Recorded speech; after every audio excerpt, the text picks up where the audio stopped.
straight away take 2-3 questions which have emerged out of those things.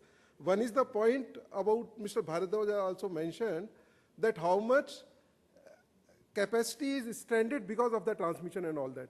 One point. Second point what I am going to take is whether the grid operation, they are becoming very cautious because this particular issue is there.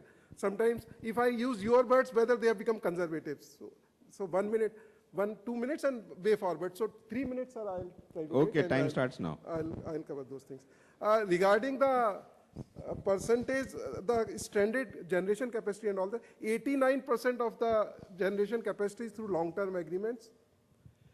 5.5 is through bilateral, 3% is through collective, and 2.5 is through UI or imbalance market.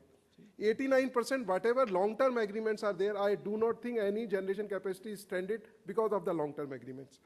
As far as bilateral is concerned, 5.5, if we convert into megawatt terms, it is around 6,000 megawatt. In bilateral, number of products are there, advance and all those things, generally there is no problem, they get sorted out. Only a part of the day-ahead bilaterals, they are getting congested at certain times. So this 6,000 out of 6,000, it could be 1,000, 1,500 or maximum at the most 2,000 megawatt. And as far as collective is concerned, it has gone to a level of around 80 to 90 million units per day, which is converted to around 4,000 megawatt. Out of that, the reports is available on the CRC website, and it is of the order of around 25 to 30%, 20 to 30%, that is the type of, which comes to around 1,000 megawatt.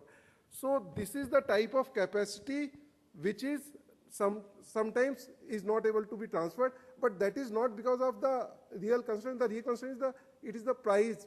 Basically, people want to buy the cheaper power and all that. That is how these issues are coming. So this is very clear. At the moment, the capacity, definitely it cannot be more than 2,000, 3,000 megawatt, which is being affected, and with more transmission network coming, I think that would also be addressed. I come to the second point about the issue whether the grid operation, particularly after the last year disturbance and all that, 1 year has passed 2 days before, and I must appreciate, and I would be failing in my duties not to acknowledge the support we have been getting from the ministry, particularly from the additional secretary sir.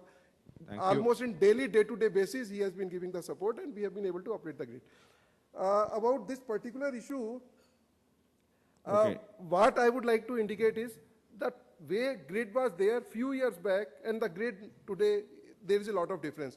Earlier we were operating the grid almost in a radialized manner. The regional flows were known and we were knowing that how the power would flow. But the moment large interconnections have come between the western region, between the northern and northeastern region, between the other regions, what happens, any load crash is there, say in northern region, the power starts rushing from the western region to the northern region, which earlier was not there. So the grid, once the grid has become large, another point what is happening is lot of generation has come in the Chhattisgarh area, in the western region area.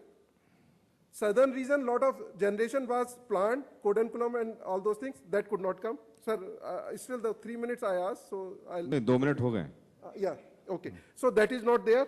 So now the issue is, we want to send the cheaper power. In northern region, lot of capacity we are not using because of the cost. So if you want to travel 360 degree in the present network where the transmission network is not built only for long term, not for the short term, this cannot be done. If you want to change the rules of the game, try to build some power under the short term, only then it can be done. Otherwise, it would not be possible.